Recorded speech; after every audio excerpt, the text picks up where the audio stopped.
কি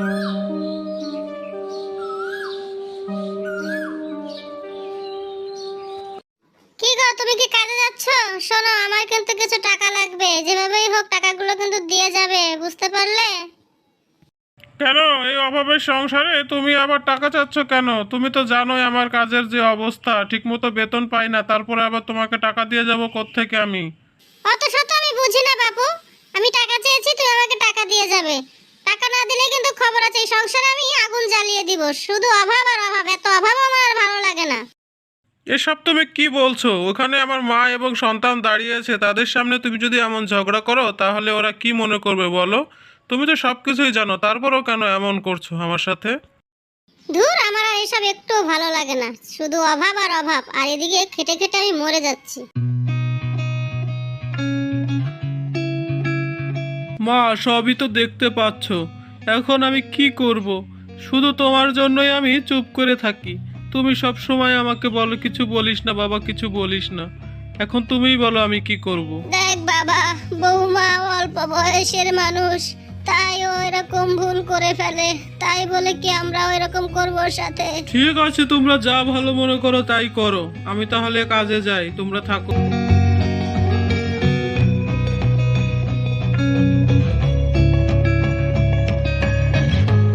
কি রে ভাগ্নে, কি হয়েছে তোর? মনটা কি খারাপ নাকি নাকি চিন্তিত? তোকে এরকম লাগছে কেন?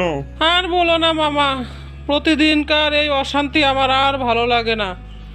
তোমার ভাগ্নে বউ তো প্রতিদিন টাকার জন্য খালি জ্বালা যন্ত্রণা দিয়েই যাচ্ছে। আরে এ কোনো ঘটনা হলো নাকি? এগুলো তো রোজকার ব্যাপার। তোর মামিও তো আমার সাথে এরকম করে, তাই বলে কি আমি মন খারাপ করে থাকি? হ্যাঁ, আর মামা, শুধু টাকা হলেও চলতো, ও তো আমার মার সাথে ভালো ব্যবহারই করে না, সব সময় খারাপ ব্যবহার করে, আর আমাকে বলে আমার মাকে এই বৃদ্ধাশ্রমে রেখে আসতে। বলো তো মামা, এগুলা কি সহ্য করা যায়? হ্যাঁ, আর কত কত সহ্য করবো এগুলো? আমার আর ভালো লাগে না। শোন ভাগ্নে, তোকে একটা বুদ্ধি দি, তুই আর একটা বিয়ে করে ফেল। তাহলে দেখবি সব সমস্যা সমাধান হয়ে গেছে। চল এখন কাজে যাই, অনেক তো গল্প হলো। দূর মামা, তুমিও একজন মানুষ। আমি আছি বিপদে আর তুমি আমার সাথে মজা করছো। চলো চলো, আমাদের দেরি হয়ে যাচ্ছে। বৌমা, ও বৌমা, কোথায় গেলে বৌমা? একটু এদিকে আসবে?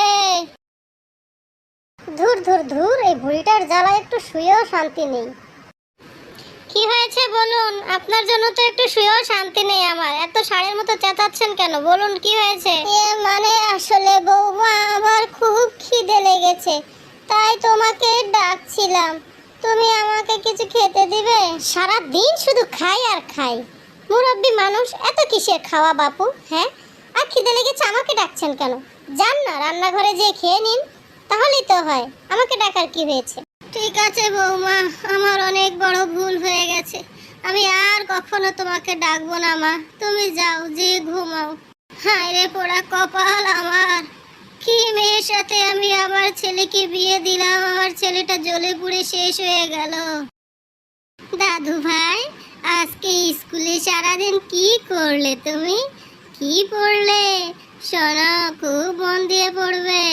জানো দাদিমা, আজকে স্কুলে আমি খুব মজা করেছি। আমার না কয়েকজন বন্ধুও হয়েছে। আমি তোমার সাথে তাদের পরিচয় করিয়ে দেব। ও বাবা, তাই নাকি? জানো দিদি ভাই, তোমার বাবাও লেখাপড়ায় খুব ভালো ছিল, আর তুমিও লেখাপড়ায় খুব ভালো। যাও দিদি ভাই যাও, ওই যে তোমার মা তোমাকে ডাকছে, যাও পড়তে বসো গিয়ে। খুব মন দিয়ে পড়বে, আর পরে আমরা আবার গল্প করব, কেমন? এখন তুমি যাও দিদি ভাই। কি শান্তিতে ঘুমাচ্ছে বলি। শোনো, তোমাকে যে বলেছিলাম টাকার কথা, সেই টাকা তো তুমি এখন আমাকে দিলে না। হ্যাঁ, কি ব্যাপারটা কি? আমি যে একা বকবক করছি, তুমি কি শুনতে পাচ্ছ না? না ঘুমের ভান্দরে পড়ে আছো? ওঠো ওঠো বলছি। না, এই বদমাস মহিলাটার জন্য তো ঘুমাতেও পারবো না। বলছে ষাঁড়ের মতো চেঁচাচ্ছ কেন? হ্যাঁ, পাশে আমার মা আর মেয়েটা ঘুমিয়ে আছে, এই রাত্রেবেলা অশান্তি না করলেই নয়। কি বললে? কি বললে তুমি? আমি বজ্জাত? তুমি তো মিসকে শয়তান। হ্যাঁ, তোমার কাছে আমি কিছু টাকা চেয়েছিলাম, তুমি আমাকে কিছু টাকা দিতে পারছো না, তাহলে কিসের স্বামী তুমি আমার? হ্যাঁ, সব সময় শুধু নাই আর নাই। এই নাই নাই শুনতে আমার আর ভালো লাগে না। ধুর বাবা, এই মাঝরাতে চিল্লাচিল্লি আর ভালো লাগে না। ঘরেই আর থাকবো না, আমি বাহিরেই চলে যাব। থাক, তুই ঘরে একা পড়ে থাক, দেখি কার সাথে বক বক করিস। আমার আর ভালো লাগে না তোর এই যন্ত্রণা। যাও যাও, কোথায় আর যাবে? তোমার দৌড় আমার খুব ভালো করেই জানা আছে, ফের তো এখানেই ফিরে আসবে। না, এভাবে আর মেনে নেওয়া যায় না। দিন দিন ওর অত্যাচার বেড়েই চলছে। আমাকেই কিছু একটা করতে হবে, তা না হলে ওকে আর আটকানো যাবে না। দেখি কি করা যায়। কিরে ভাগ্নে, তোর সাথে এটা আবার কে? হ্যাঁ, দেখে তো নতুন বউ মনে হচ্ছে। কি ব্যাপারটা, কি কি ঘটনা ঘটিয়ে ফেললি বলতো? আরে মামা, ওদিন তুমি আমাকে বললে না যে একটা বিয়ে করে ফেলতে, তোমার কথা শুনে তাই আমি একটা নতুন বিয়ে করে ফেললাম। কেমন হলো বলো তো? আরে ভাগ্নে, ওটা তো আমি তোকে মজা করে বলেছিলাম। তুই যে এত সিরিয়াস ভাবে নিবি তা তো ভাবতে পারিনি। তুই কাজটা কি করলি ভাগ্নে? আরে মামা, এত টেনশন নিচ্ছ কেন? তুমি শুধু আমাদের দোয়া করো, বুঝতে পারলে? এত টেনশন নেওয়ার কিছু হয়নি। যাই, এখন আমরা বাড়িতে যাই, পরে এসো কথা বলবো তোমার সাথে। ঠিক আছে, তাই বরং যা, পরেই তোর সাথে কথা বলবো। আসি তাহলে রে ভাগ্নে। মা, ও মা, কই গেলা? দেখে যাও কাকে নিয়ে এসেছি। মরণ, সকালবেলা চিল্লাচিল্লি করছো, কে এটা? কে? কাকে নিয়ে এসেছো তুমি? হ্যাঁ, কথা বলছো না কেন? কেন বুঝতে পারছো না? দেখে বুঝতে পারছো না? তোমার সতীন এনেছি গো, সতীন। এসব কি বলছো তুমি? তুমি আমার সাথে মজা করছো তাই না? বলো এসব মিথ্যে কথা। না, এগুলো কোনোটাই মিথ্যে নয়, সত্যিই বলছি। আমি আর একটা বিয়ে করেছি। হাই হাই, আমার হলো কি? হাই হাই, তুমি এসব কি বলছো? এখন আমার কি হবে?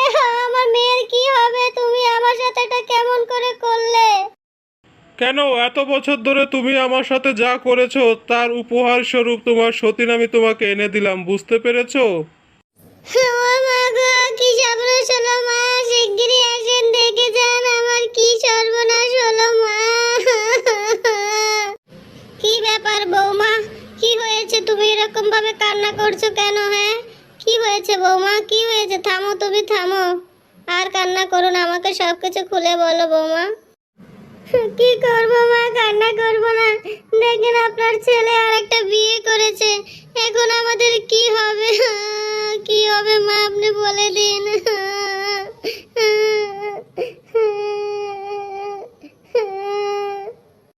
তুমি কেঁদো না বৌমা, আমি দেখছি, তুমি আর কান্না করো না। কিরে বাবা, বৌমা এসব কি বলছে? সব কি সত্যি ঘটনা নাকি রে বাবা? আমাকে সব তুই খুলে বল। হ্যাঁ মা, তোমার বৌমা যা বলেছে সবই সত্য। এই যে তোমার নতুন বৌমা, দেখো তোমার পছন্দ হয় নাকি? বৌমা যদি সত্যি বলে থাকে তাহলে শুনে রাখ, তুই যদি সত্যি বিয়ে করে থাকিস তাহলে তোকে আমি ত্যায্য পুত্র করব। এই বউকে নিয়ে তুই বাড়ি থেকে বেরিয়ে যাবি। আমার একটাই বৌমা, আমি নতুন কোনো বৌমা চাই না, বুঝতে পারলি? মা, তুমি ওর জন্য আমাকে চলে যেতে বলছো? তোমার কি মনে না ও আমাদের সাথে কি ব্যবহারগুলো করেছে?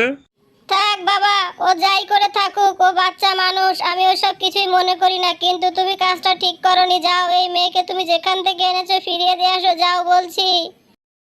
ওগো, আমি যত ভুল করেছি আমাকে তুমি মাফ করে দাও, আমাকে ক্ষমা করে দাও। আমি আর কখনো তোমাদের সাথে, মার সাথে খারাপ ব্যবহার করব না। তারপরও তুমি আমাকে এমন শাস্তি দিও না। মাফ করে দাও আমাকে। ঠিক আছে, ঠিক আছে, আর কান্না করতে হবে না। তুমি যে তোমার ভুল বুঝতে পেরেছো তাতেই হবে। আমি আসলে বিয়ে করিনি, এটা একটা নাটক ছিল তোমাকে বোঝানোর জন্য যে আমার মা তোমাকে কতটা ভালোবাসে। আমারও যথেষ্ট শিক্ষা হয়েছে, এরপর থেকে আমি আর এরকম করব না। তারপর থেকে শিয়ালের বউ খুব ভালো হয়ে যায় আর তারা সুখে শান্তিতে সংসার করতে থাকে। তো বন্ধুরা, কেমন লাগলো গল্পটি ভালো লাগলে চ্যানেলটিকে সাবস্ক্রাইব করে ভিডিওটি লাইক করে দিও। আল্লাহ হাফেজ।